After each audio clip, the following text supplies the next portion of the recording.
i.B.Artin. Tell him i.B.Artin. Yeah. i.B.Artin. What's up? Welcome back. I'm hollering. Welcome back to the i.B.Artin podcast. Okay, an official welcome back. We got Mars in the studio. We got Kira in the studio. And we're back and ready. Season 2. Season 2. We do have a couple changes that we're going to be having with the season. Instead of having it as one season, one semester, just to, make it a little easier on the both of us, especially with this very very intense semester or next 2 semesters. This is our last year of grad school. So this fall semester that you'll be hearing these episodes in, you'll only hear 5 episodes, and then you'll hear the last 5 of the season in our spring semester. We'll be releasing every other week rather than every week, and we're also condensing our episode time. We're going to aim for 25 to 35 minutes. Y'all know Kira and I like to yap, so we're going to see. Right.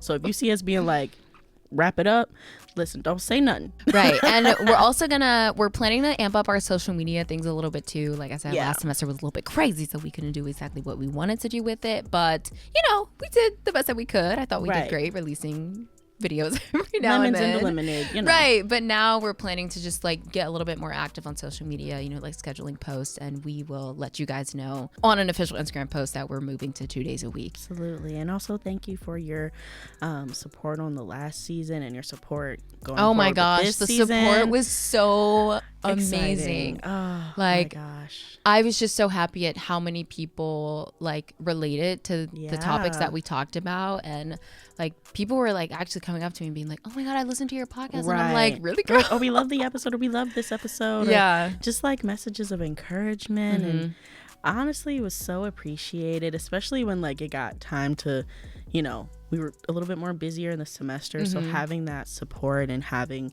those encouraging words was just really helpful in keeping us going. And of course it's, fun to record the episodes, but the extra planning, it's the we talked about post-production, that's hard. That is difficult because guys, we were, and this is a great segue into our first year reflection.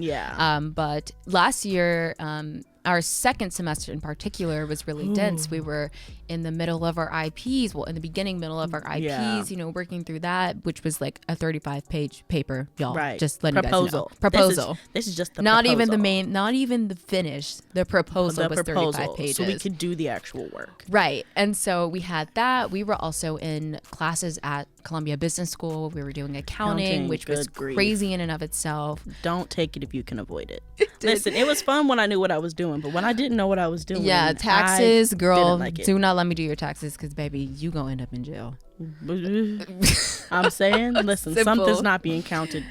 Something's not being counted. Because baby, the balance sheet was not balancing. Please get a professional. Please. We thought we just do a little bit of a reflection. On our first year, really use this episode as just an introductory, welcome back kind of vibes, get reacquainted to talking to you guys again. So we're going to do a little reflection of our first year, talk about our likes and dislikes, if we had any regrets, reflect on some memories. Mars and I both also did internships. Mine was during the spring, but hers was during the summer. So I thought we'd cover a little bit about that, since you guys know that we are working artists, but also arts administrators. And, we're trying to let you guys know what other jobs are out here as performing artists, and then we'll just talk briefly about summer, and then just wrap it up with things to look forward to on the podcast. So Marty, you want to start us off? You want to point it to me? Yeah, absolutely. She's pointing to me. Absolutely. So I don't know if I've shared this on oh my gosh, I can't even talk. I don't know if I shared this in our last season. So I got my BFA in dance from TCU, and literally guys, all my life I was working up to be a professional dancer, in the studio day in, day out, just training. And my senior year, I got to the point where I was like, oh my God, got into a dance company but did not want to join it, and I was like, okay, what is next? God, I feel led me to applying to this arts administration program, and I came here, and so far I think it's been really great. It's also been really challenging. I think entering the first year I was very lost. I don't know if you shared that same sentiment, Mars, but I didn't know where my life was going, but I also had to trust that, okay, whatever information that will be coming my way throughout this program is going to lead me to my next, or, like make that more clear. And so our first semester, we had like 2, I guess, research based classes. Mars is making a face. That was their intention. Yeah. These classes were an adjustment. They were an adjustment. I personally, this was my first time being in class, like majority classes that were like academic, like not arts focused, not going and changing into a leotard and tights and expected to dance, but it was like, no, you sit down, listen to the lecture. And I thought that was really great. I thought it was really fun. I definitely felt like I've extremely been challenged to think critically. They emphasize that a lot here. Very much so. But yeah, first semester, I definitely felt a little bit lost, like I said, but then moving into my next year, like I felt so much more confident in like who I was and the path that I was going down. Like, I don't think I was questioning anymore. All right, like, are we going to dance? Are we going to do this? Right. Like, mind you, I still feel pulled to dance because I will always be a dancer, but this program, I feel like so far really opened my eyes to the fact that there are so many more opportunities beyond dance. And like, I love that we have this podcast and can share with you guys, because we can like bring that into the conversation and let you guys know that you don't just have to like dance or play the violin in order to be a successful artist. Like, doing administrative work, like, is just as important, to having a career in the arts as well. But yeah, I did some things within my second semester, like an internship, but I don't want to talk about that right now. I'm going to pass it to Mara so she can talk about her first year experience and just like what she felt coming out of it. So go ahead, girl. I guess I'll go in a similar format. So my bachelor's was in music, with a music education degree in violin performance, or a focus in violin performance. So I took a gap year before coming to TC, and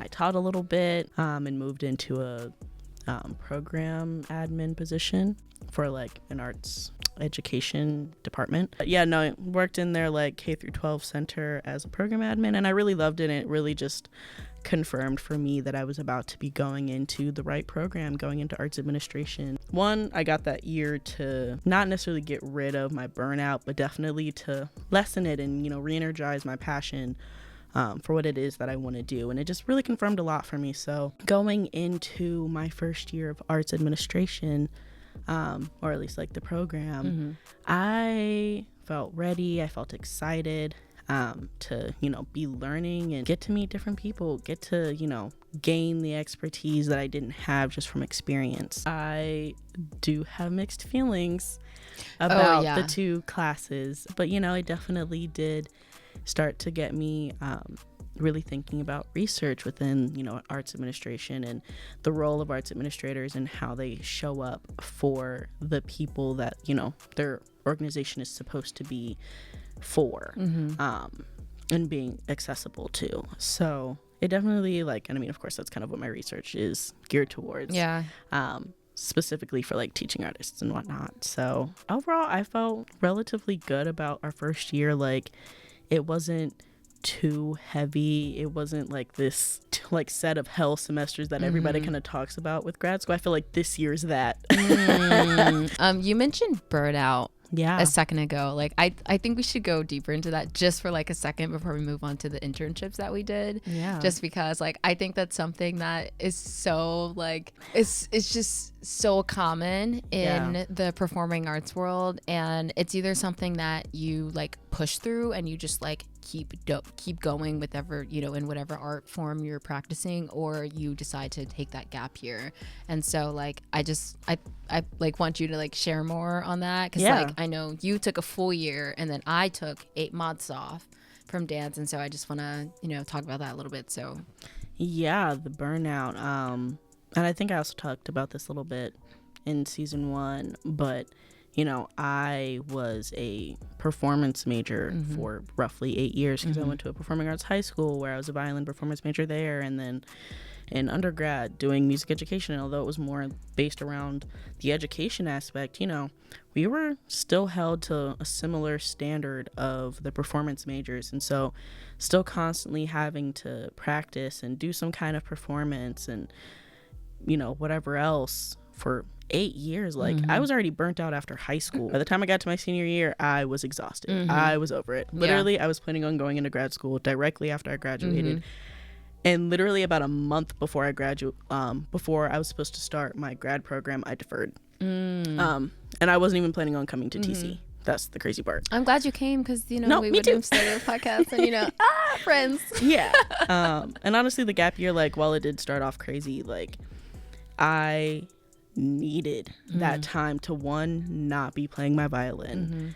I'm actually still not playing it right now just because as much as I love it, and every time I hear somebody, playing, like that one time we were in the dining hall and we saw this guy playing in the dark. Oh my God, it sounded so gorgeous. good. It's so beautiful. I took a little video like of me, but with it in the background, just to keep, because my heart literally I almost cried. No, it was gorgeous. It was gorgeous, and it made me miss it. And our so Harry much. Potter looking Grace Dodge. Grace Dodge Hall, yeah. Yeah, it made me miss it so much. But like when I think of me touching the violin, I literally just want to like get in my bed and cry. That is so real.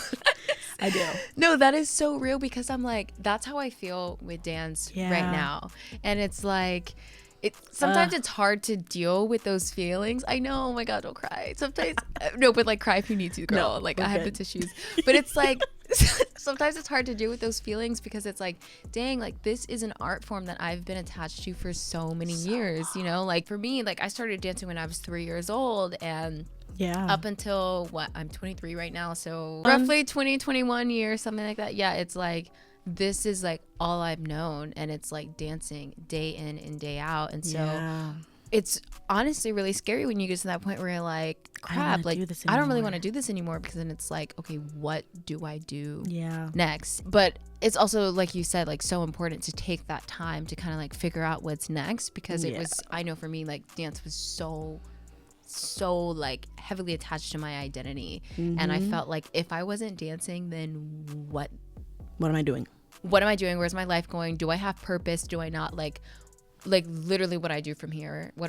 And I also feel like there are a lot of like artist guilt things that just the art world in general can sometimes place on you. So it's just kind of like, how do I navigate this? But how do I move past it? Exactly. Yeah. Well, still like validating myself. And that was a lot of like our topics last season was like, getting through that, and the methods of getting through that, and like validating ourselves even when we're not and we need that time away, and like reflecting on that. It's like, I still have to use those things, because it's like, even though last semester I took like a little music lesson thing, literally it was enjoyable, and it wasn't a topic or like a genre that I've been wanting to learn for years, and it felt good to be playing an instrument again, one of like my secondaries.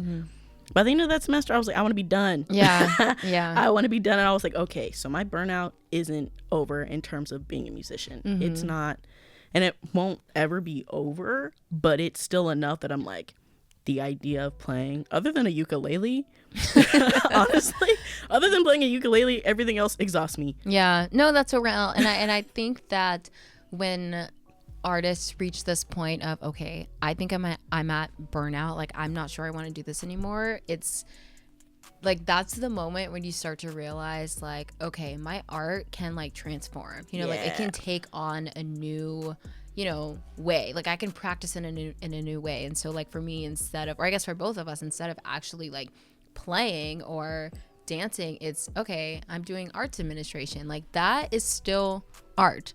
Arts administration is still art. And if anybody tries to be like, no, it's not, you send them to this podcast and let them listen.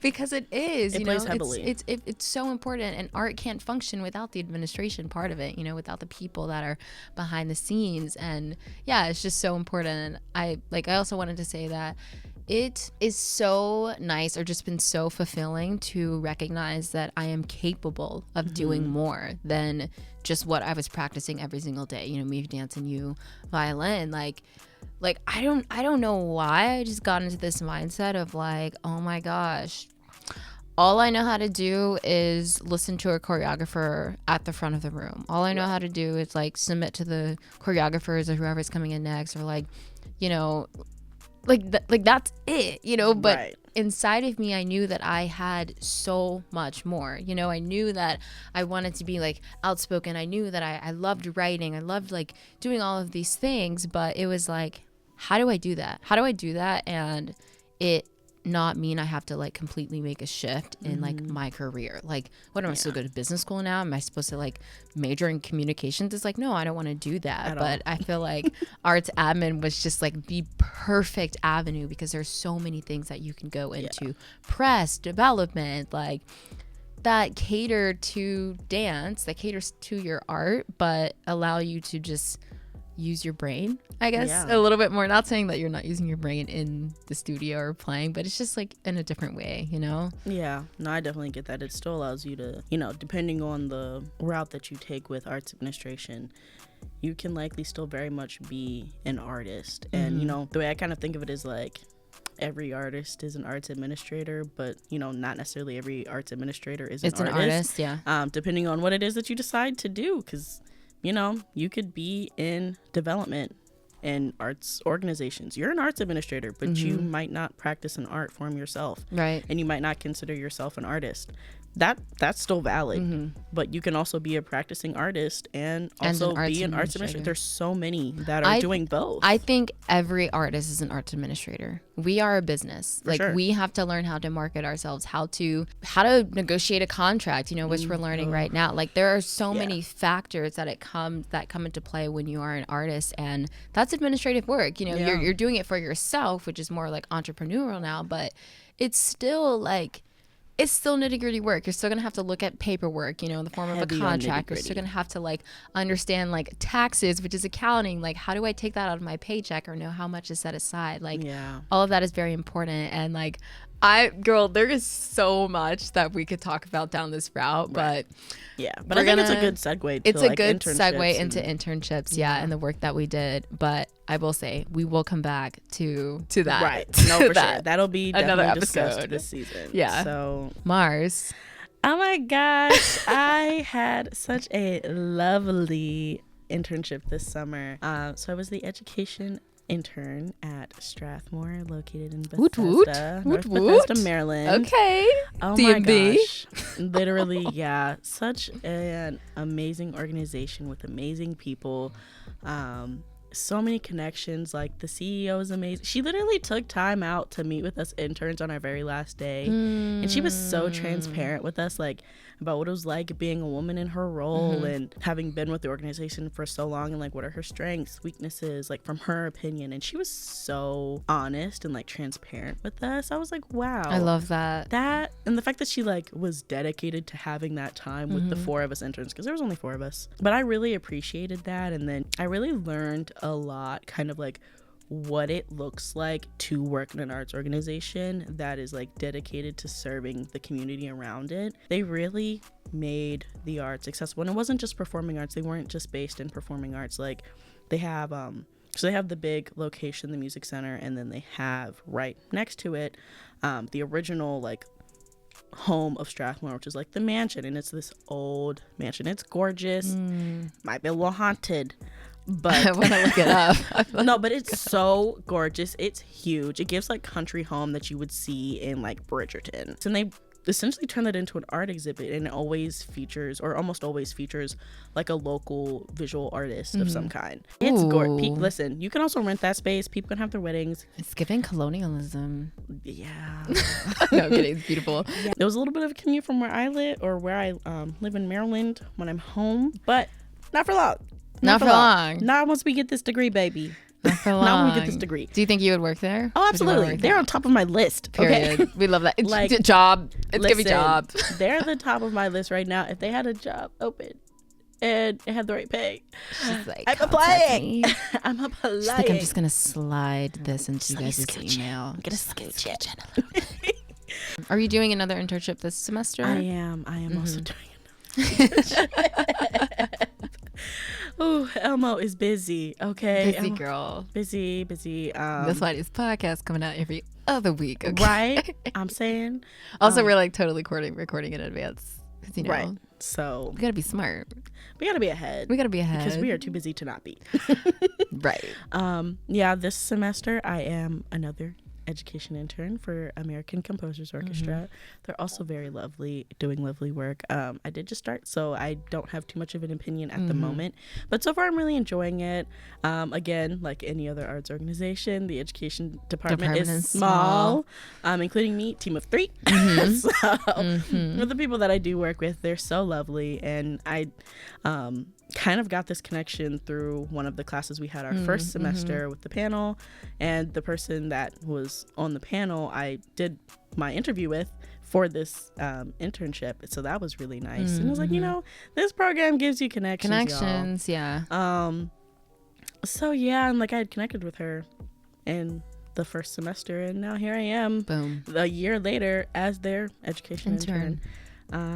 So yeah, stay tuned on an update about that. But I'm enjoying it. You know, I'm enjoying it. I'm getting experience. I'm learning it in a performing arts focused area. So yeah, just, you know, doing the work I gotta do and want to do to be where I want to be. Building that resume, girl. I'm saying. Building that resume. Hey. Building that resume. But let's get back to you, Miss ABT. Oh my gosh. Miss Spring Semester ABT. Come on. Spring semester ABT. I was. Whew, that was crazy. Spring, like, oh my god, internship. I had 2 other jobs, so it was 3 jobs I was working that semester, along with work and, you know, with schoolwork and all that stuff. But yes, I had the pleasure of interning at American Ballet Theater, and crazy, like, just so amazing and so blessed to be able to have that opportunity. Similar to you, how you have like that CEO like intern story. I feel like I have a story of my own with the artistic director. So for those of you who don't know, American Ballet Theater is known as like America's Right. like ballet company, you know. Misty Copeland, you know, dancer Isabella Boyson, you know, Calvin Royale III, like just so many like great wonderful artists. And so the artistic director currently is Susan Jaffe. And this guys, I'm like fangirling right now already, which is like crazy. But the first time I got like heard about her, I guess, was in high school, and it was in our like dance history class, like our senior year, and my teacher pulled up this the Swan Lake pas de deux, and it was Susan Jaffe performing the incredible role of Black Swan. Like, she's like so known for it, and I was so obsessed with her performance of it that literally like every week, at least twice a week, I would go to bed watching her performance, and I would be like, Sydney, look. Well, Sydney's my name, my sister. I'd be like, Sydney, look at how many pirouettes she just did. Like, look at how her wrist just like flicks at the end. Like, just gosh, so in awe of her, right? Come on, technical queen. It's so it was so gorgeous. But like, anyway, I move up here, and you know, I got the internship, and I'm like, oh my god, like Susan Jaffe's like here, like I might meet her. Like, it was such a full circle moment. And I remember before we actually had like the sit down session with the interns and the artistic director, they had this like giant meeting. I think they have it like maybe like once a month, you know, where all of the departments come together and like give updates. And Susan Jaffe was there, and I was like, you know how you like hit your friends on the arm, you're like, oh my god. I was like, oh my god, Susan Jaffe's there. And like, I was like literally freaking out. And so, as you should, yeah. And it was just amazing. And then we had the opportunity, as you guys, you know, had to sit down with her, and that was just, it was just such a special moment, because it was like, oh my god, like you took the time out of your busy day to come and, you know, sit down with us and get to know us a little bit. And it was really great. But yeah, that was my little fangirl moment. But as for the internship as a whole, like I said, like it's amazing to have been able to be in such like a historic space, I guess, you know, especially as a person of color. Like, that was just really essential and like held a lot of weight, you know, like here I am, a dancer, like I'm like totally convinced I would never ever make it into these spaces, you know, or only have the mindset of if I do make it into these spaces it's because I'm dancing to get there. But not this kind. Not this kind. Baby God said, oh, we gonna get you in there. Internship. He said, you don't gotta put on the point shoes. Right. no point shoes for you. He said, you don't need them, girl. Right. And so, yeah, it was just, I was really, like I said, thankful. And similar to you, like I worked in the education department and help with like, you know, like school programming and their just like engagement programs that they have with the community. And it was cool, you know, like I have, you know, greater insight as to how things are run, you know, behind the scenes and how things are organized. You know, I think that's really important to know because sometimes you can be given a task and you're like, what do you want me to do with all of this? Right. But it's like, this is a lot.